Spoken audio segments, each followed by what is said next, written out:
construction site is complete without its fair share of tower cranes, and here at Media City we're no exception.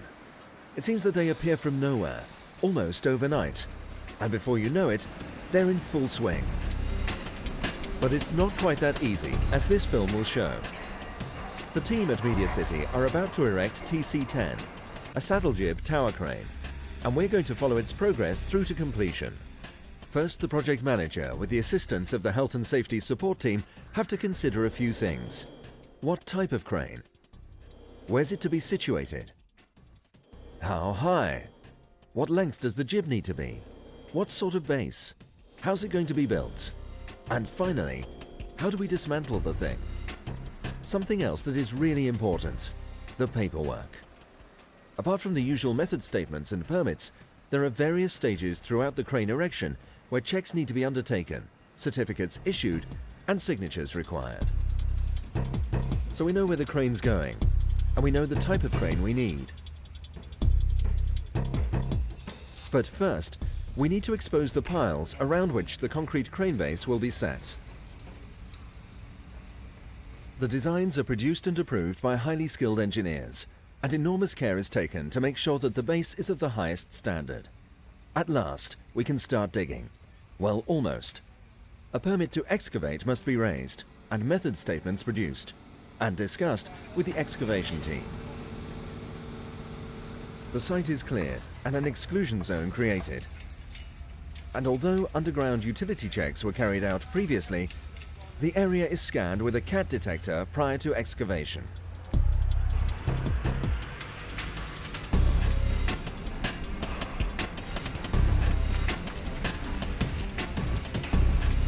The important safety word should always be foremost, so guardrails and safe access routes are put in place.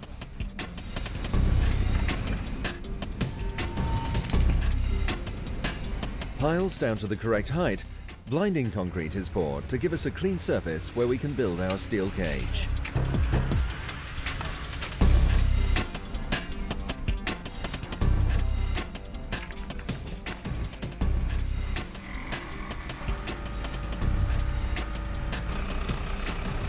These concrete footings are where the crane base section will sit.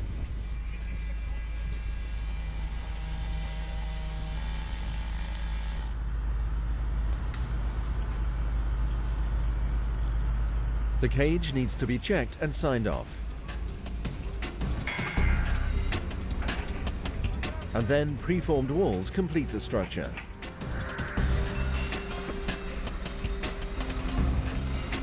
The base is backfilled and compacted.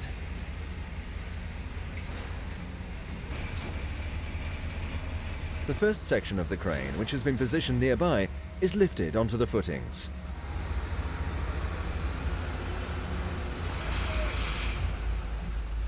The crane base section anchors are tied into the cage. This is pretty critical, as the guys that will erect the mast have to be confident that the base is solid and safe. Our temporary works coordinator and the crane supervisor make the final checks before the concrete is poured.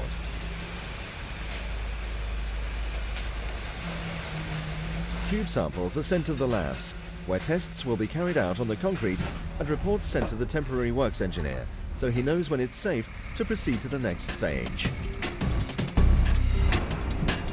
All paperwork completed, base construction thoroughly checked, the project is handed on to the erection contractor, in this case HTC. The base has hardened off and the mast can now be built. After the lifting operations manager completes his pre-erection audit, raises a permit to erect, and checks that the foundation approval certificate has been issued by the temporary works engineer. The erection team must not continue without the certificate of approval. We have to extend the original exclusion zone now that the crane is to be erected. The zone has to take into account the eventual height of the mast and the length of the jib. This is all laid out in the method statement. We've allocated an area for the mobile crane, tested the ground, and checked insurance documents. This crane is pretty high. It's not going to be freestanding. We're going to tie it into the core for stability. The ties will be fitted to steel brackets, which will have to be fixed into the core at the required height. Wooden formers that mark the location of the brackets are removed. The steel brackets will have to be checked and approved by the temporary works engineer. The crane sections are delivered and inspected by the erection crew. Careful attention is paid to the pins and retaining clips. Mobile cranes, like all other types of crane, operate under strict guidelines. If the wind is too strong, work stops.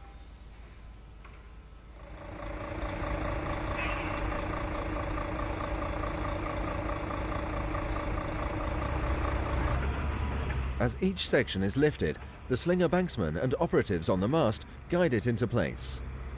Locate the feet, hammer home the pins, and check and confirm that the securing devices are fixed and in place. The erection team, although they may have a head for heights, make sure that harnesses and safety equipment is worn at all times. Now the mast has reached the height where it is going to be tied into the core. We fixed the yellow tie collar to the section when it was on the ground, and now we can lift it into its position on the mast. Tie legs are assembled to their approximate lengths and prepared for lifting. Before the ties can be fitted, the brackets on the core have been inspected and approved by the temporary works engineer.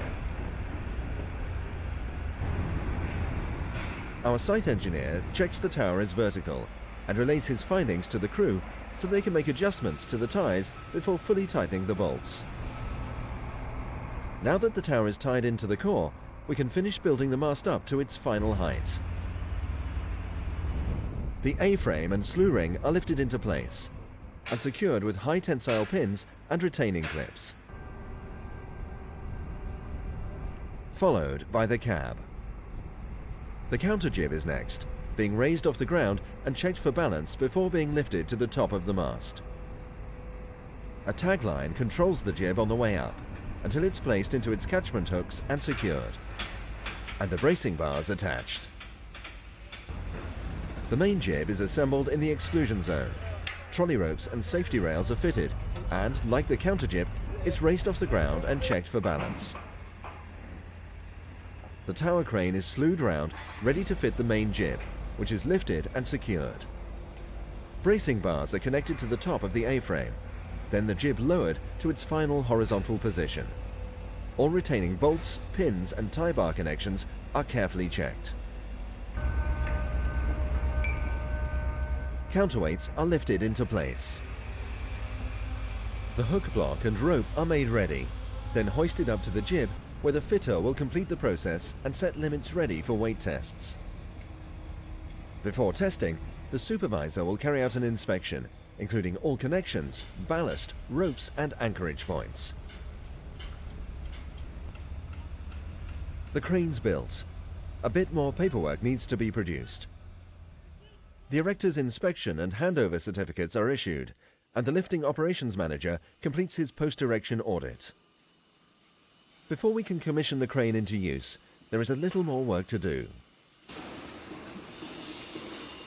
An overload test is carried out, so the crane can be certified.